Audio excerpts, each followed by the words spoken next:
Okay, well, see this. Calling this not misinformation, and yet multiple local and international researchers, including the SAPS crime data, have debunked the notion of white genocide. Why continue promoting a narrative that has been repeatedly discredited? That is another lie being spread by the ANC. The fact is, those media institutions that accused us of spreading the white genocide narrative, we took them to the press ombudsman, and already 5 of those institutions had to apologize to us. We never use that terminology. Our stance is quite clear. The kill the boer, kill the farmer chant, calling for the killing of Afrikaners on an ethnic basis, is a genocidal call.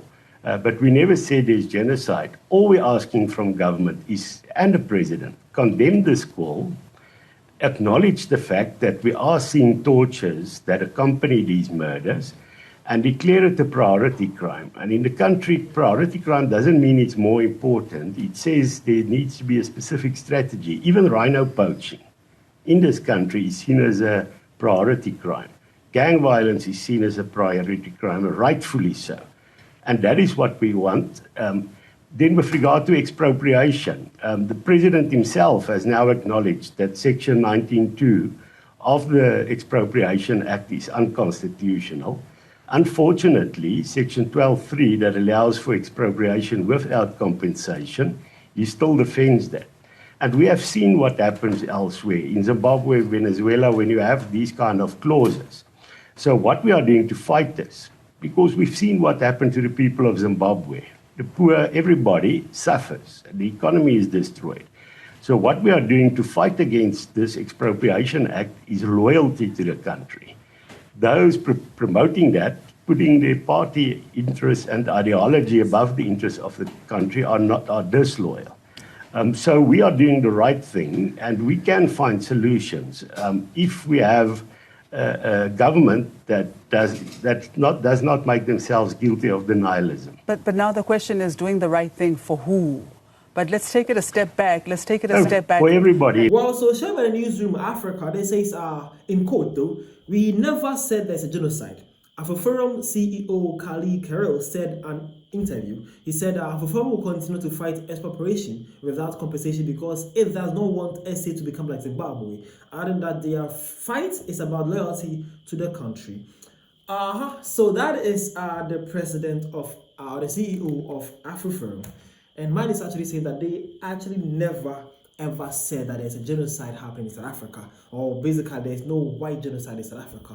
But they're actually saying that they actually don't agree with the section of the law that actually says that expropriation of lands from these farmers without compensation. That is one thing they actually don't like. And also, we also know that the chant of kill the boer, kill the farmer, also they are saying that that is actually not healthy for good environment and also good for people with such an inequality.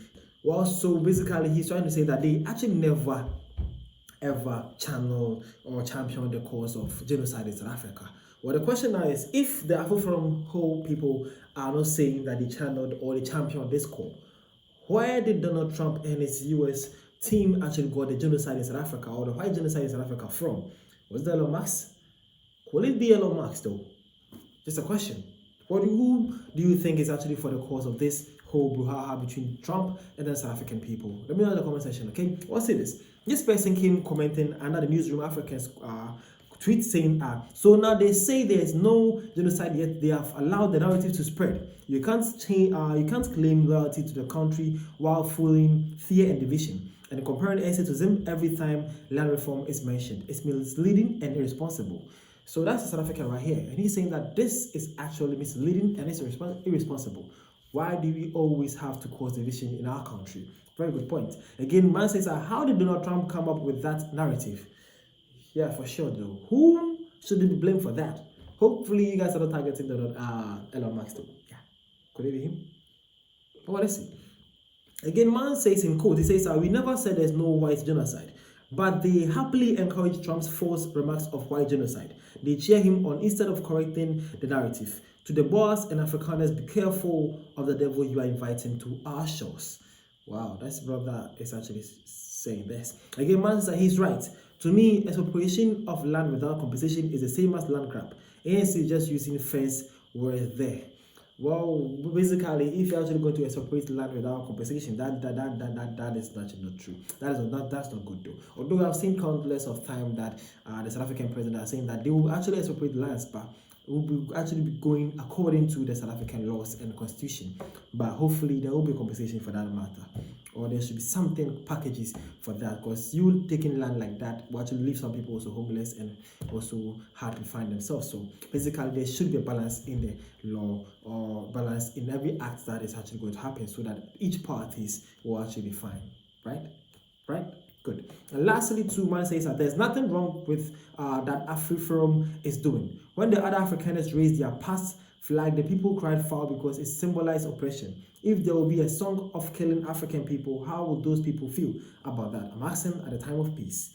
Well, man is actually saying that, well, he actually doesn't have a problem with the Afriforum's claims. He's saying that we are all, or you guys were all in the country of South Africa when the Afrikaners actually raised a flag. The young people were saying that, hey, this flag was opposing to the black people, or it has a bad kind of future with it. But now here's the same thing you guys are saying of kill the boer, kill the farmer here. How will you guys feel if the whites or the Afrikaners were actually saying this? Man is actually saying that we actually need peace, not division here. So basically in South Africa, this is what's happening here.